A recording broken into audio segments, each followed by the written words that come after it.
አወራሁት ግን ደግሞ ታውቃለህ ባለፈው ያልከኝ ነገር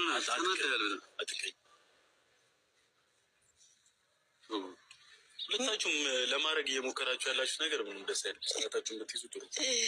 በግራ ነው የተነሳው ዛሬ ደግሞ በግሬም ልነሳ በቀኝም ልነሳ በጭንቅላቴም ልነሳ ማንም ምንም አያገባው። ትንሽ ጠቦኛል ገና ሰላምታ ግን ምን ማይለቅ ነገር ብታረግ